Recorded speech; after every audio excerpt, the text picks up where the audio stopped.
I've conducted over 50 interviews for this podcast, and I've never been more nervous than today. Today's podcast is about, does race play a factor in business value and the salability of a company? And so I'm sitting here thinking about all these questions that I have about this.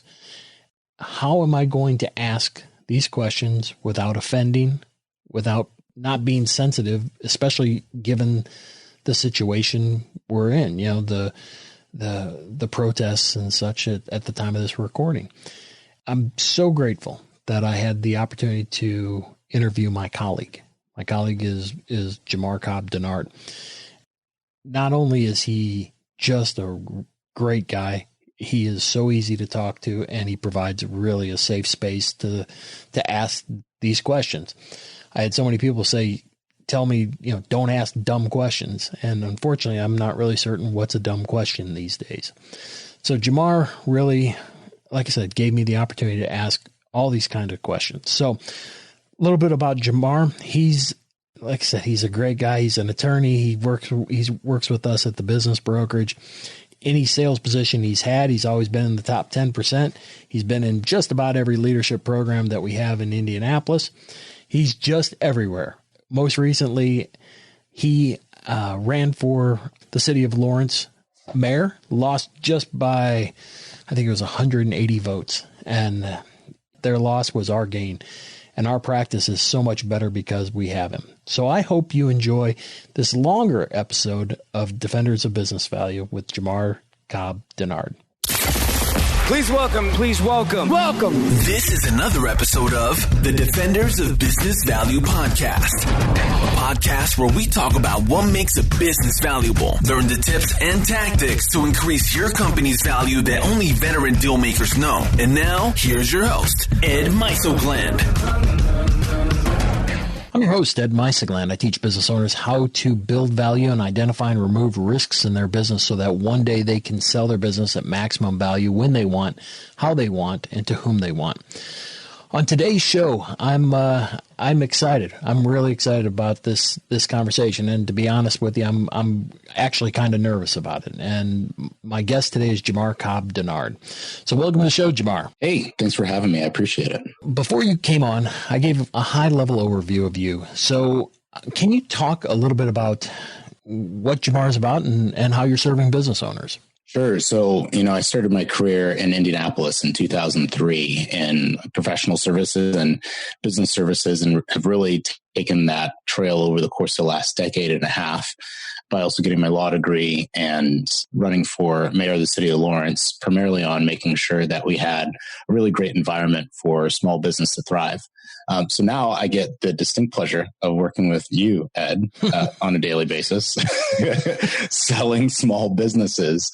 But it's really been a great culmination, or I should say convergence, of my background of doing leadership and small business consulting and sales consulting, and also my legal training, to be able to make sure that we get more small businesses sold, especially since, there's so many retirees right now who are looking to exit their businesses.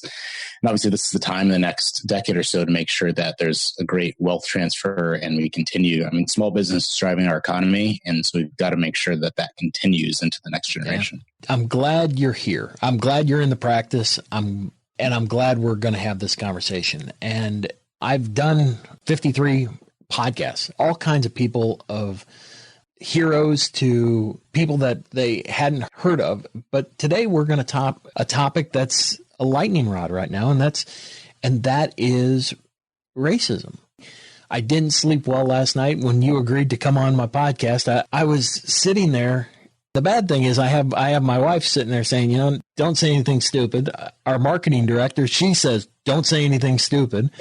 And so I'm sitting there going, all right, well, how do I avoid not saying anything stupid? And that's part of the challenge, and why I'm so grateful that you came on, and I'm here to learn. And a lot of the things I wasn't aware of, and happy Juneteenth. I had heard of it. I didn't know enough about it until you agreed to come on. So it's fortuitous that we're talking today. That is it. Happy Juneteenth. Yeah, I don't know if it's happy or what, but at least you and you're recognizing it and we're about it. Yeah.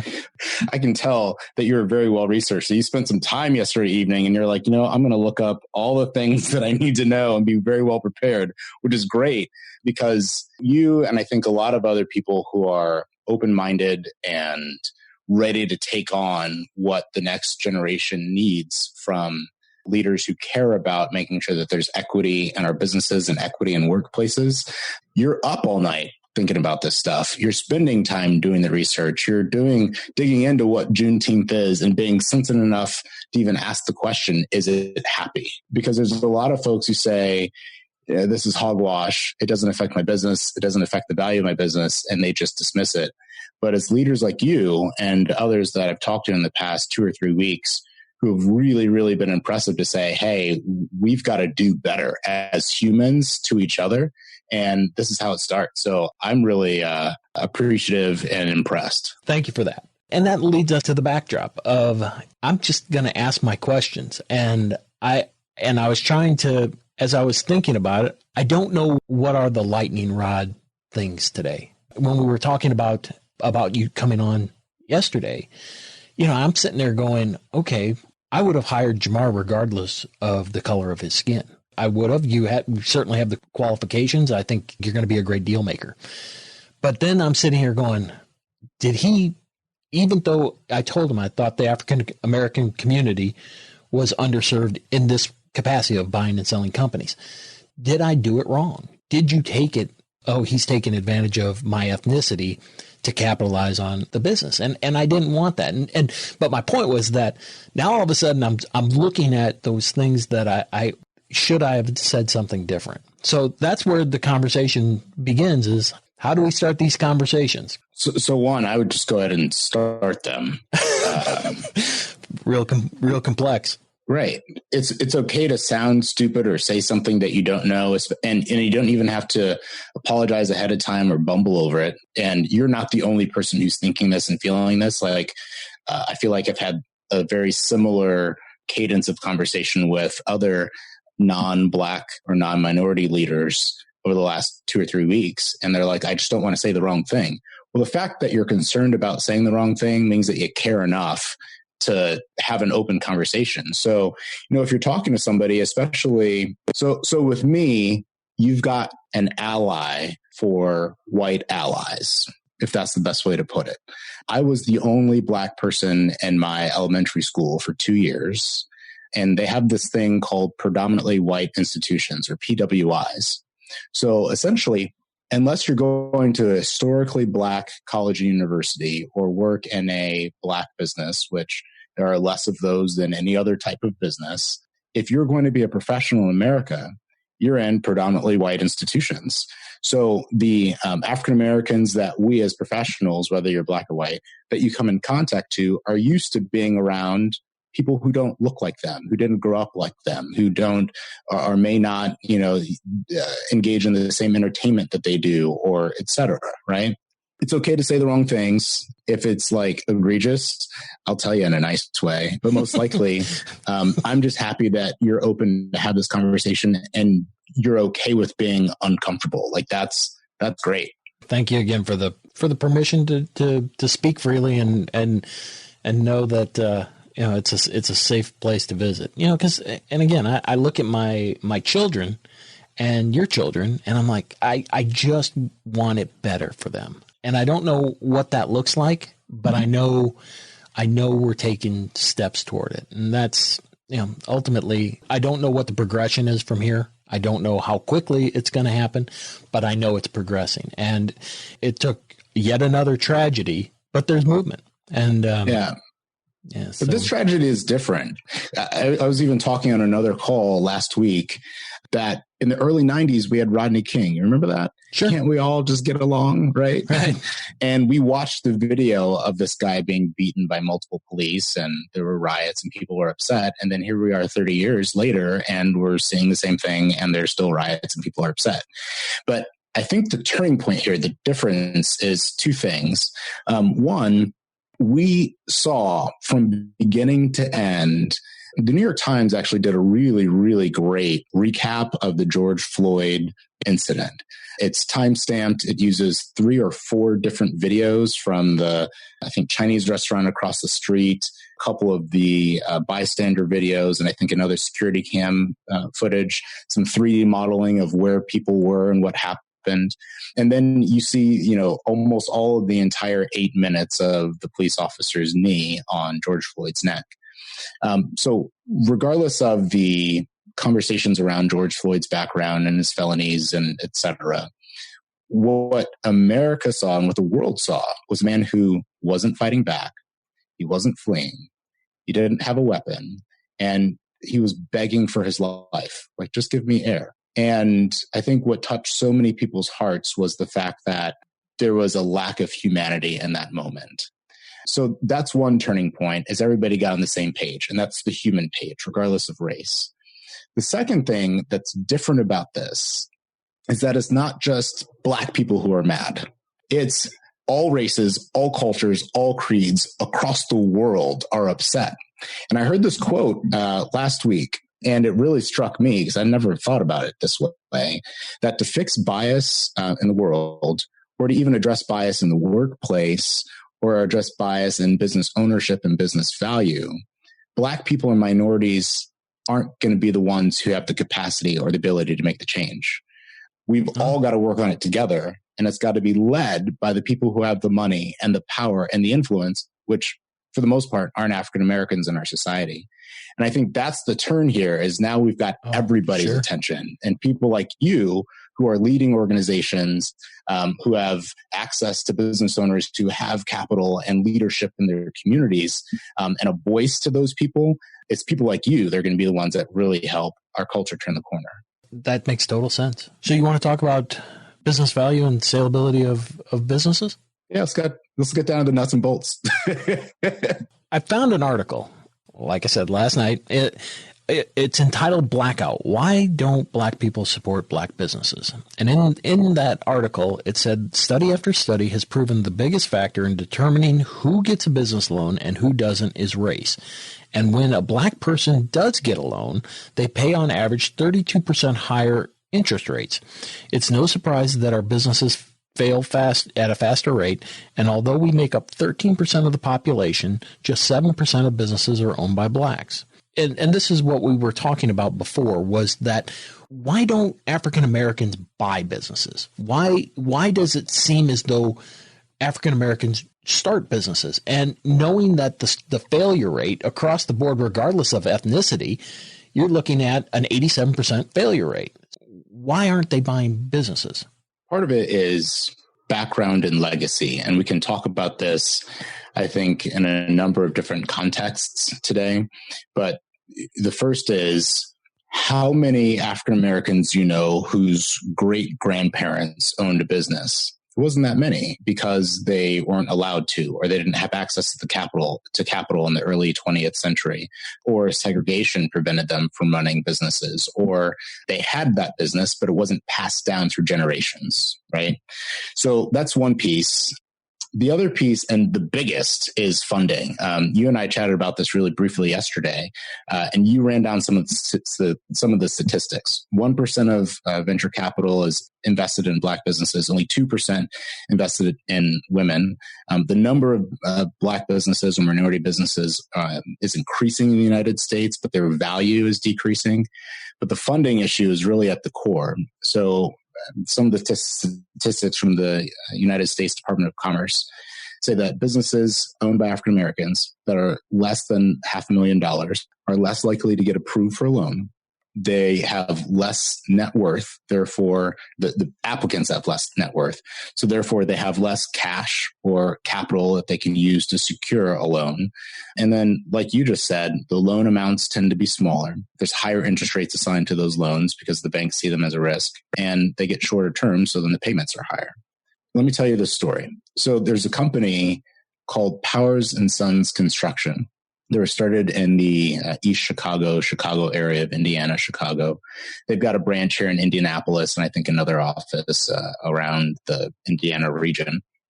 The way that this company got started was not necessarily in commercial construction, which is where they are now, but it was in building houses.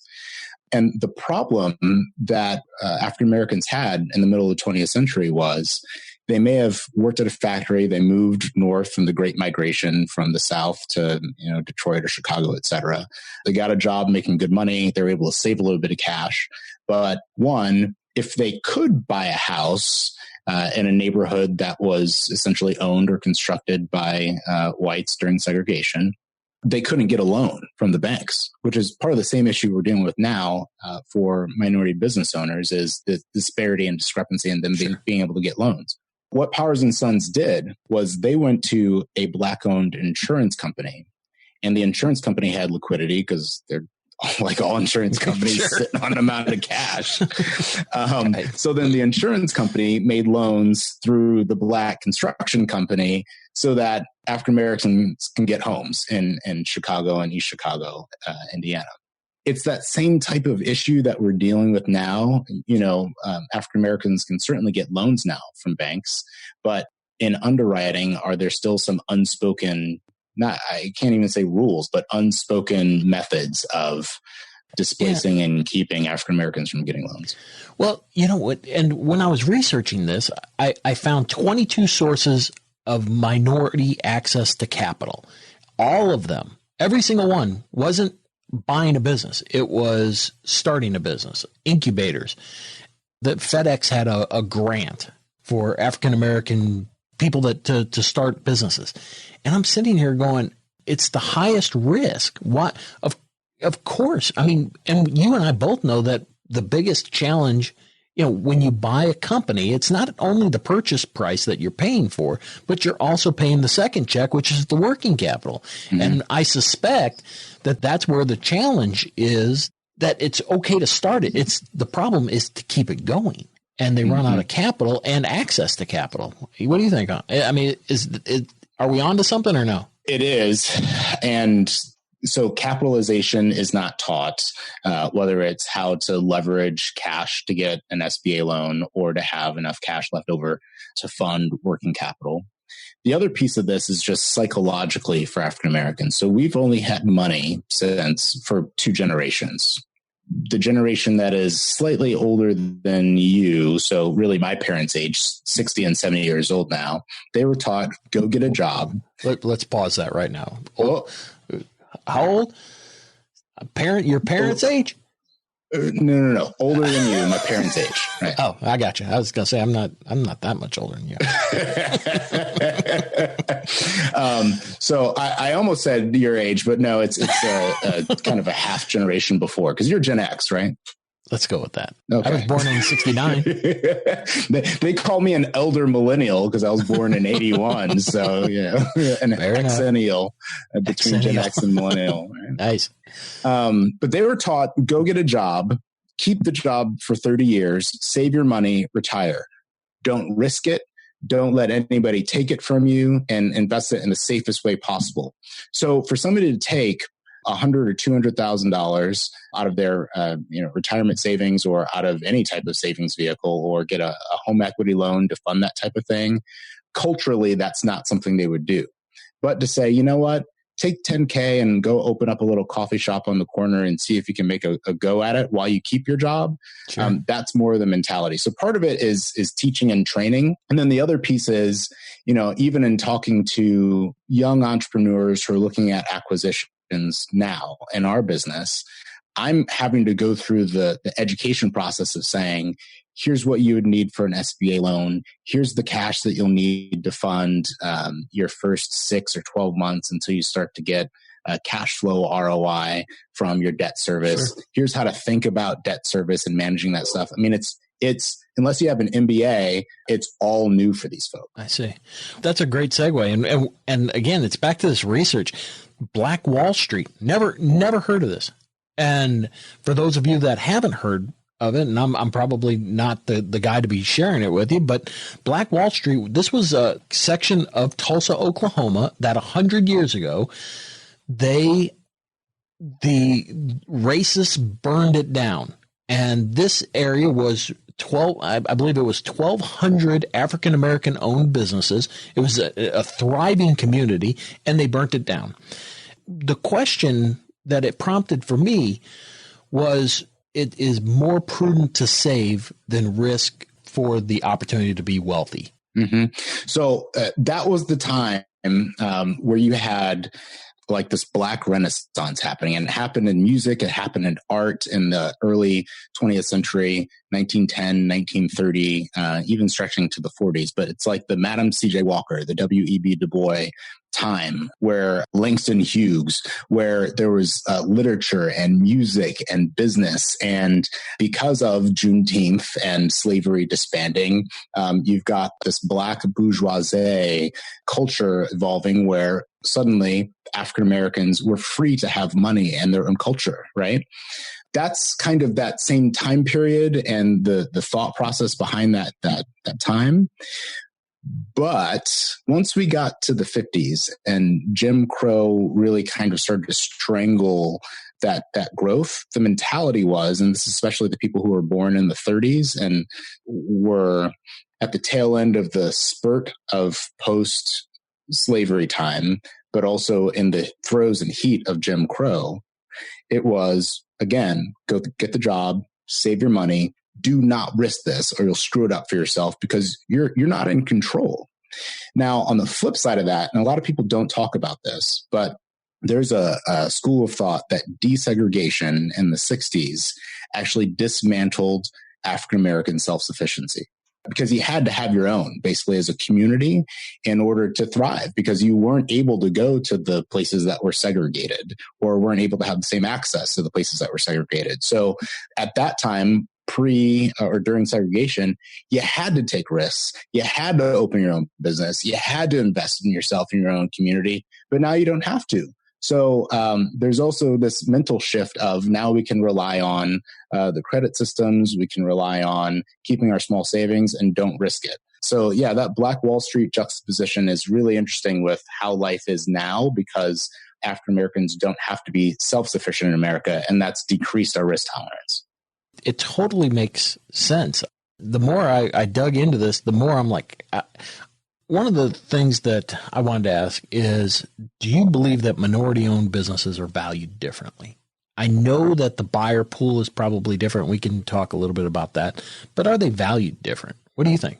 Actively, I don't think that Black businesses or minority businesses are valued differently. I think there would be very few people in the professional class that would say, well, that's a Black business, so instead of a 3X, we're going to give them a 1.5.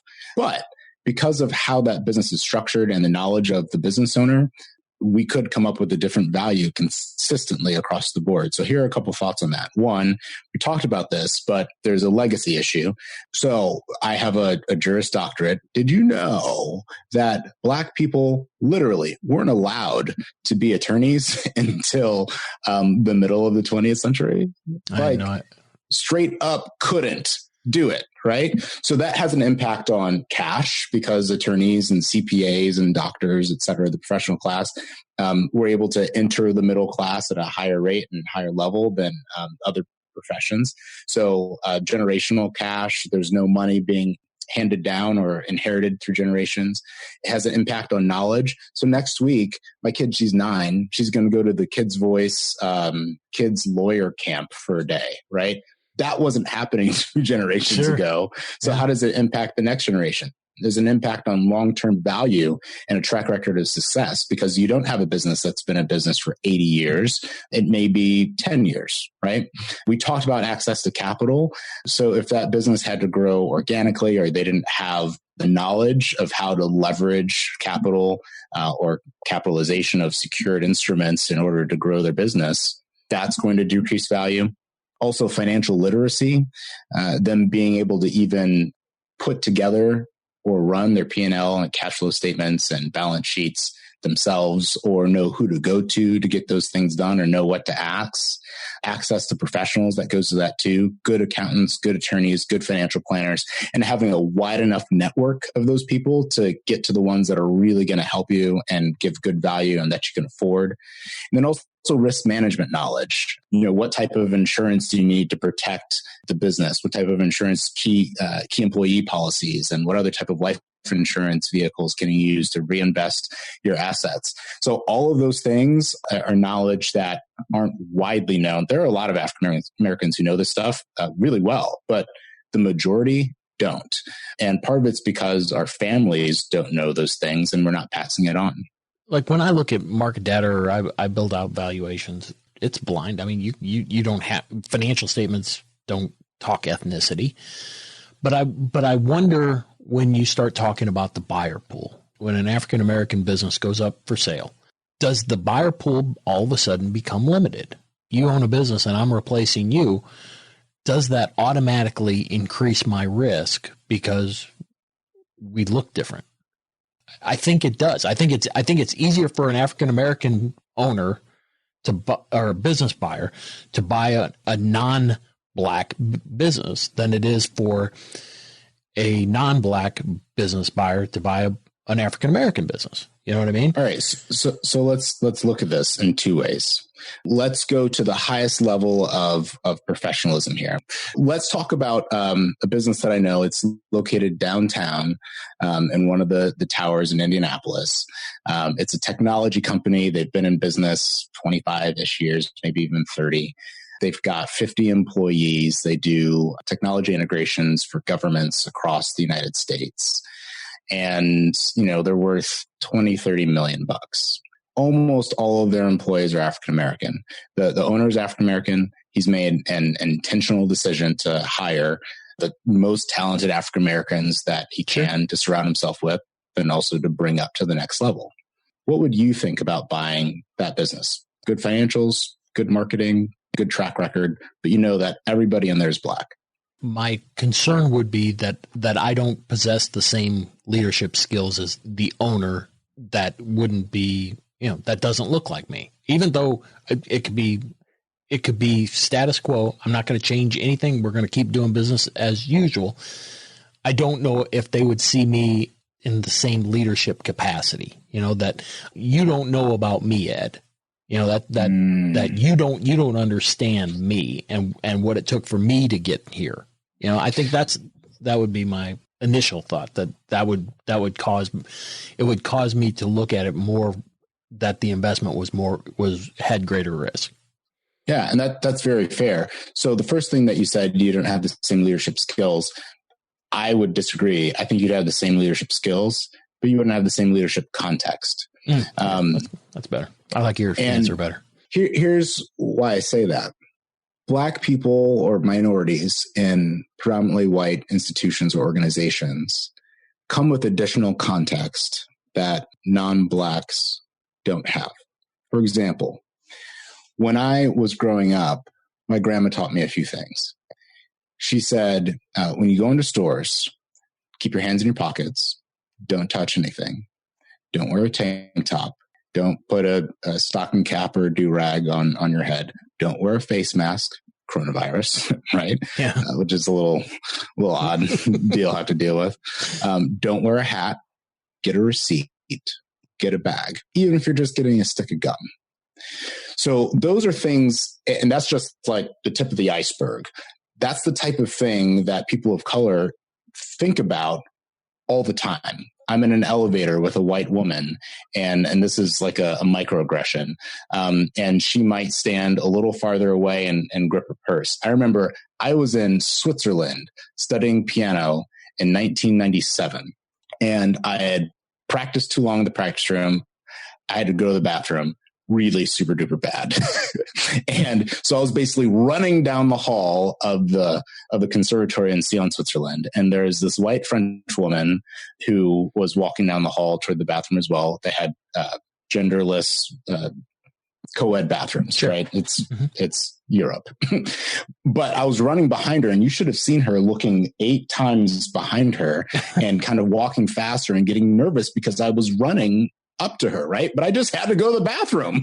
Sure. And so, or in parking garages, having to think about if there is especially a woman that's a different color walking behind her, or flashing the lights on my car so she knows that I'm going to my car and not trying to approach her. And I'm wearing a suit and tie and have $300 Cole Haans on, right? Like, but that's the kind of stuff that contextually a leader that's not African-American would have to think about in those businesses. On the flip side, I've talked to a handful of Black buyers, right? So one of them is in the real estate industry. He came to me and said, hey, I've saved $100,000 cash. I want to buy a business. So let's walk through some stuff. So one of the businesses we talked about was in a mid-sized rural-ish town in central Indiana. And he said, yeah, business numbers look good. Yes, it's strategically related to my business, but all the staff is white. They're from a rural area. And I'm really concerned. Would they respect me and respond to me as a Black investor and new owner in that business? And that was the concern that took that deal off the table. Sure. So I think you're right. All right. So then how do you fix that?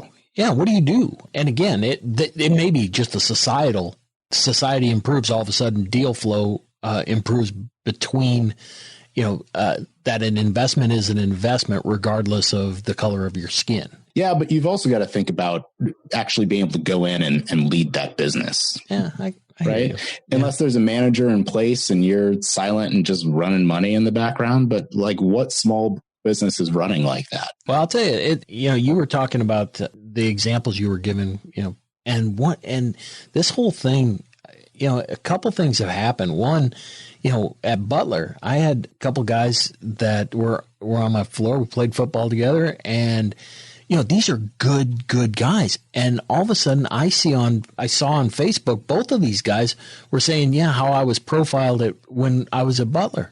And I sat there and I'm like, what a terrible friend I was that I didn't know. And I didn't know that they were experiencing this, and they kept it to themselves. And then, I learned from this, I put it in our corporate newsletter, the Vadi Bacham video about the African-American talk is not about sex. It's about how to not be profiled, or if you're profiled, how to effectively withstand that. It resonates with me. And again, it's been, the last few weeks have certainly been an education. Ed, before our chat today, you were talking about, the opportunity they may have to swing by your house sometime and visit and et cetera. I've got to actively think about coming to Carmel. Sure. I just saw a statistic that African Americans are 18 times more likely, and this is by the state arrest statistics, to be arrested in Carmel than in Marion County.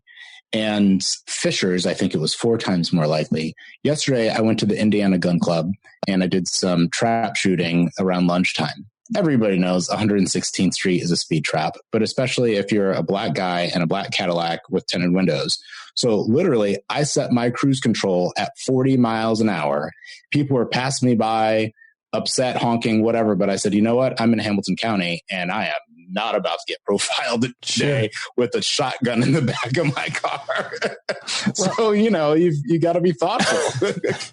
Well, the thing is, so I have a police officer in my Bible study, a Carmel police officer, and maybe he's the exception. I don't know, but he is the most welcoming. I mean, it wouldn't matter who's driving up Carmel. So being a resident, it's hard to imagine that Carmel is that myopic in their acceptance of others. I don't see it, but I don't. But I'm not in your shoes. So statistics are what they are. What we've learned about empirical data is it is what it is, and it's hard to manipulate those kinds of statistics. So yeah, and I do have to say that there are wonderful people in Carmel generally, and wonderful people who are police officers, right? I mean, most police officers are really good people, and they're in it because they want it. Well, the adrenaline's great and the job is really fun. I'd love to be a police officer if I was 10 years younger, right? And doing something else.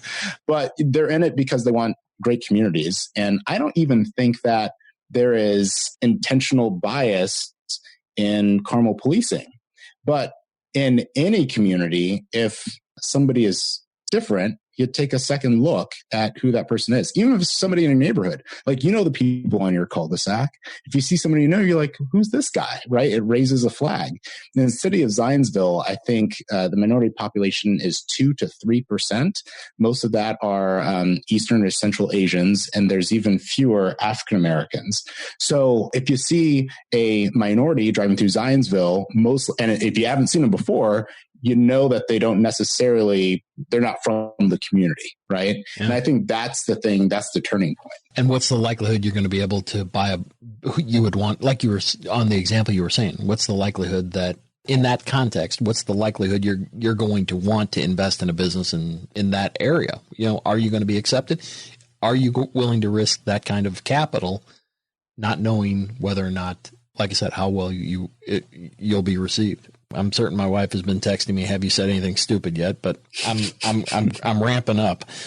I can affirmatively say that you have not. So, as I said, when we first got started, the brokerage is probably representative of a lot of businesses. We're welcoming, but we don't know. So we're not very diverse, not because of intentionality. That's just the way it's happened. After all these podcasts, I've learned two real big takeaways. One, it's about, can you work yourself out of a job? So it's truly an investment. And number two, it's about people. And when we start talking about people, in our case, it's about deal guys. It's about how do we facilitate an environment that's collaborative, that we all can serve the people that we serve. But at the same time, our business or any other business has to be sensitive where perhaps we weren't before. But now all of a sudden there's a great deal of awareness. So what I was hoping that you could talk to me a little bit about is for those business owners that say have 20 employees and less or 50 employees, I don't care what the number is. How do you now become more sensitive to diversity? And I know people have been talking about this for years, but now it's in small business land. Now it's not just, you know, the Google saying, you know what, we're going to commit $130 million to helping the Black community. Well, all right. How does our shop help the Black community? How are we more sensitive?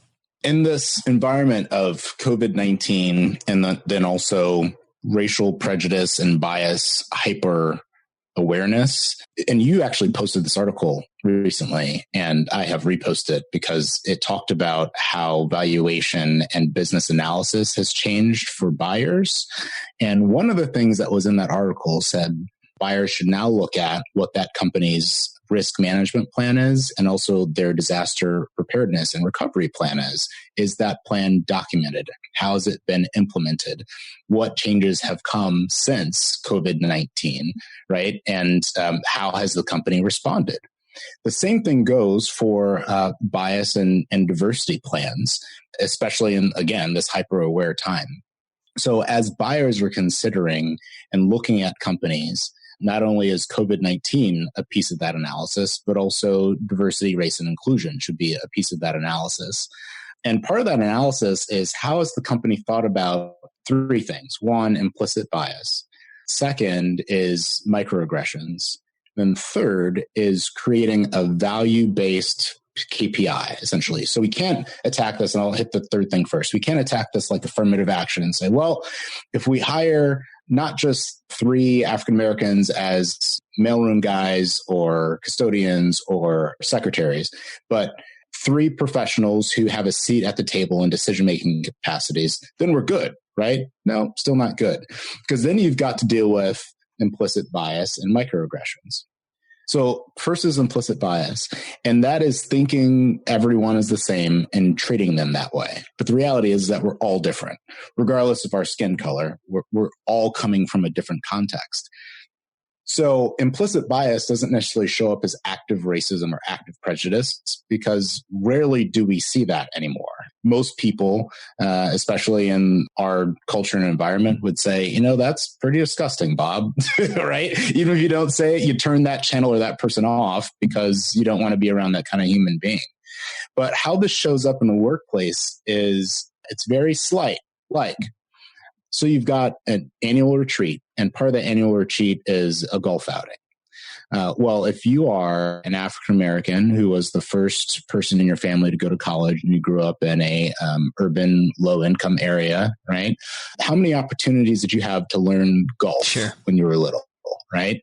So either you show up to the golf outing and you don't know how to golf, you wear the wrong clothes, you don't have the equipment, you feel uncomfortable in the environment because of all those things put together, or you don't go at all.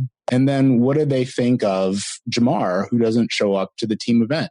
Jamar doesn't want to be part of the culture. Jamar isn't a team player. Jamar isn't showing up as a leader in our organization. No, he's just uncomfortable because he's never done this before and didn't want to make a fool of himself, right? That's something to think of. I'm not saying don't have the golf outing, but just think a little bit more broadly about how this is impacting not just people of color, but also women or people of different ages, right? Well, historically, we've never had Martin Luther King Day as a day off in the office. And I just instituted that when I was rewriting our policy manual. When I did it, I didn't think much about it. When I hired you, I was like, all right, we need to do this. Before, I didn't do it. And so now I'm sitting here going, well, I wonder what Jamar thinks of this addition, whether it was way to go, this is a step in the right direction, or, you know what, it should have been there all along and you're an idiot. And both of them are viable. How would you see that? Because I'm certain a lot of business owners are sitting in the same seat saying, all right, I want to do something, but I don't want it to be seen as though the motivation is anything other than pure. You know what I mean? Yeah. Martin Luther King Day off doesn't do anything for our corporate culture for diversity. What would be better for our corporate culture for diversity is getting more young Black brokers or young people of color who are brokers in the industry. Because I'll tell you what, for sure, in our office and in the state of Indiana, I'm the youngest and Blackest thing in business brokerage. Across the country, we are in a super minority. So, what can we do to bring more people in the business? And part of what gives me fight to do well in this business is I've got a seat at the table in something that, one, very few people have an opportunity to do regardless of their background, but especially people who are young and people who are of color. The other thing is, what can we do to intentionally bring the vast knowledge that we have to African-American communities? What can we do to advocate and make sure, like you and I were talking about this idea yesterday, there are a lot of African-Americans who don't have the down payment for a new SBA loan, right? They can't get funding because they don't have money, but they don't have money because they can't get funding, right? It's a chicken and egg thing. Yeah. So what can we do to advocate with all of our banking relationship and say, hey, how can we figure out a low to no down payment loan for business acquisition, specifically for minority communities, right? There's some grants out there, but again, you've got to be on top of your right. You got to be on top of your finances. I remember trying to get a small business grant through BOI, through the Indy Chamber, and their financial guy came to my office and looked through 3 years of my financial statements in order to get that done. But it's because I had them and I had a good accountant and I was ready for it, right? Yeah. Like one day isn't going to make the difference in terms of the culture of our office, but how are we actively engaging new and more leaders, not only in our business, but in the community? Yeah, that makes sense. Second are microaggressions as a thing to think about in terms of corporate culture and how that impacts who's able to take on your business next or your analysis of a new business that you're about to add to your portfolio. Microaggressions are essentially comments or acts that aren't meant to be racist, but are. We talked about some of the microaggressions earlier. Shopkeepers watching African-Americans, shoppers more closely. How you feel when a group of Black teenagers is in an elevator with you, whether you're a man or a woman, like what kind of rises up inside of you. Statements like, I had a Black friend once, or you speak so well, or, well, you're not a thug like the other guys. Some of that stuff may come off well-meaning. You said, Ed, you don't want to say the wrong thing. Those are the wrong things to say. There's a short list. So let's stop there. So I've always said, all right, brother, something like that. And at the end of, we would be talking, like brothers in Christ kind of thing. Yeah. I said that to you and I'm like, and now, like I said, it's amplified. And I'm sitting here saying, well, that was a dumb thing to say. And was that, even though it's the right context from the heart, was it the wrong context to say that? You know what I mean? I think that you is should that a be careful microaggression? Yeah, it is. Yeah. Not to me, because I know you, and I think that like you're just brothers. I mean, it's like you're Jive Turkey. It's like 1970s talk, right? The good old days. Not that I was around in the 70s, but like I get it. You know, it's a colloquialism. But I think if you're at the gas station and said that to some random, especially older Black person, they would see that as a microaggression. Yeah. Again, I've been in PWIs, predominantly white institutions, my entire life since I was little. And I'll tell you two stories. One that happened consistently 10 years ago is nobody could figure out my name. My name's easy. It's Jamar. And it was funny. One of our partners at the firm heard me on the phone, and I was spelling my name very slowly and every single letter, right? And he said, if you have to spell your name like that and tell it to them 3 times, they don't deserve to do business with you. And I was like, you know what? You're right. But it's a hangover from 10 years ago when people will call me Jerome, Lamar, Jamal, everything but my name. And that person may have known me for 2, 3, 4 years. It's like, you can't get it right. You know, when I was in elementary school, again, I was the only Black kid in my school. I had a high top 1990s fade and Isaiah Thomas, right? Nice. So all the kids liked to touch my hair because it felt different, felt cool, kind of like a sponge, right? Sure. And so during lunchtime, the 4th, 5th, and 6th graders would walk through the younger kids' cafeteria to go downstairs to the second cafeteria. And many of them would touch my hair because they liked it. And they thought it was cool. And they thought they were being friendly. But that was a microaggression and an aggression. But here's the key to the story is one day I wrote a little note because I was getting tired of it. And I put it in my hair and it said, please don't touch hair. They took the note, continued to touch my hair, gave it to the lunch aide, and then I got in trouble. No. Because I put a sign in my hair that said, please stop touching me. Really? So that exact story may not show up in our organizations, but that type of culture and that type of thinking in small ways can show up where people who are different than the majority are treated differently or are reprimanded because of something that is part of just who they are. Yeah, I get it. I mean, I say I get it. And again, while this tragedy it truly is a tragedy, but the good, like the Bible says, I mean, all things together for our good. I do believe that, and I do believe that, this is good that there's more awareness and it's coming quicker, so it's accelerating the conversations like ours. And again, I think a lot of business owners, I think their heart's in the right place, but the fear of, I don't want to offend. I don't want this to be a lightning rod. I don't want, this to come off wrong. As we know with business owners, they would rather do nothing than stick their neck out. And I'm referring to exit planning now. So, I mean, how do you get around that? So I'm going to answer your question quickly, and then I do want to circle back to something that's related but unrelated. So one, if you're afraid to stick your neck out, one, don't be afraid, because it's the people with hate that are going to win. If the people who have good hearts that want to do right by our communities and want to make our business community better and want to bring value to other businesses, right? Like, what other way to bring great value to the African-American community than to buy a high-performing business and inject money back into those families, right? Sure. So don't be afraid and take a risk.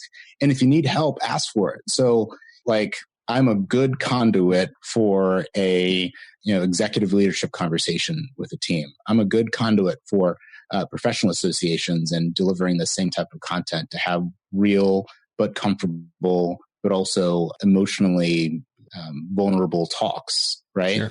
I definitely would agree with it. You have made, even though you can't see that I'm sweating, you have made the conversation really easy. Yeah, I think it's that professional lighting that I can't see that you're sweating. It's that podcast swag, Ed.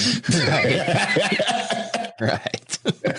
But go get help, whether it's from me or from somebody else. I've had professional associations that I work with send me emails and say, who can I get to talk about this? Right. Because we want to learn. I'll share some resources toward the end of our conversation here about how to become a better ally. There's so much stuff online. Even if you Google how to be a better ally, just lists of stuff, but I'll give you the top few that I really did some thoughtful thinking around what's actually impactful. But let's go back just a minute. We're talking about truth at work, and you said all things work together for good, but the rest of that scripture is all things work together for good to them that love the Lord God. and were called according to his purpose. So one, there's got to be love in our hearts for this. This is about humanity. And as business owners, the best leaders are those who are vulnerable, and vulnerability takes love. The second thing are those who are called according to his purpose. And as Christians, we're called to pray. And this is a heart thing. We can't change people's hearts. We can't erase prejudice and racism by legislating our way out of it. The way that we're really going to get to the next level is we've got to have the people who know how to pray, who are called to lead, pray and get through to the person who can actually change hearts. And that's Jesus. You know what? The last thing I wanted to talk about is your new program, Bye-Bye Business Bias. Tell me about that and how can we come alongside you and help with that?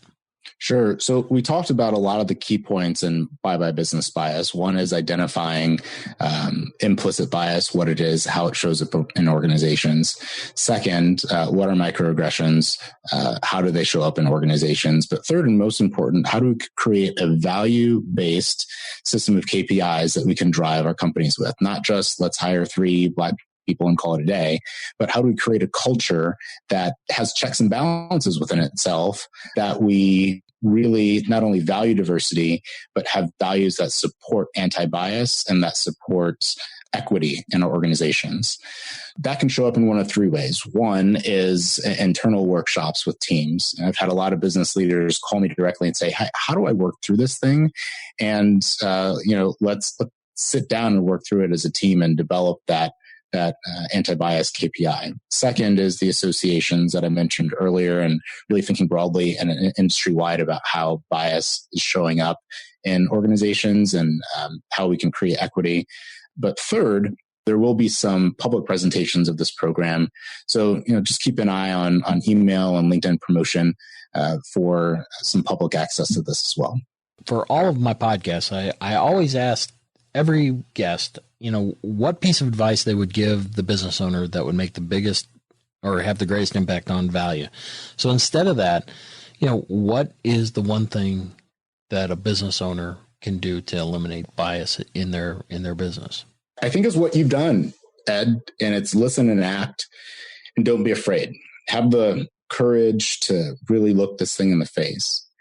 I heard an interesting quote that you don't tell victims to fix the abuser. And we talked about this earlier, about who really it takes to fix some of the issues that we're seeing in America.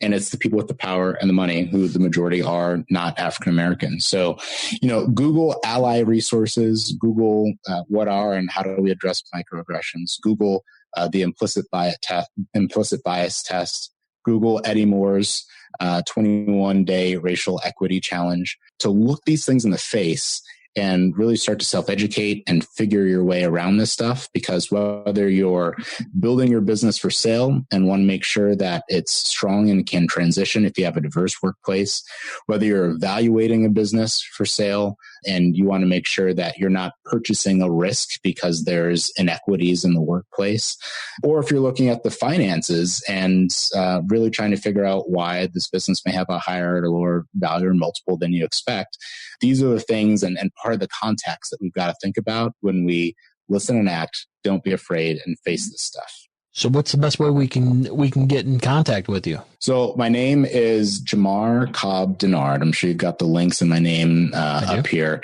And whether it's LinkedIn or Facebook, that's actually the link to those profiles. And that's the best way to, 1, stay in touch, 2, stay engaged, and 3, directly contact me. There's been some really good decisions that I've had the opportunity of making, and one of them is you. And I would have hired you regardless. But I am so grateful. I'm grateful for all the education and patience, and I know full well that you're not going to stomp on me when I make the mistake, because it's inevitable to come. So I certainly appreciate your friendship. I'm certain you're going to be extremely successful in our profession, and quite frankly, I'm looking forward to seeing what collaboratively we can do together for this community. So thanks so much for being here, and like I said, we'll have everything that we talked about in the show notes, and I hope you enjoyed it as much as I did. This was another episode of the Defenders of Business Value podcast. For more episodes packed with strategies to increase the value of your business, visit defendersofbusinessvalue.com for show notes, transcripts, and free tools to start you on your journey. Subscribe now so you don't miss any future episodes.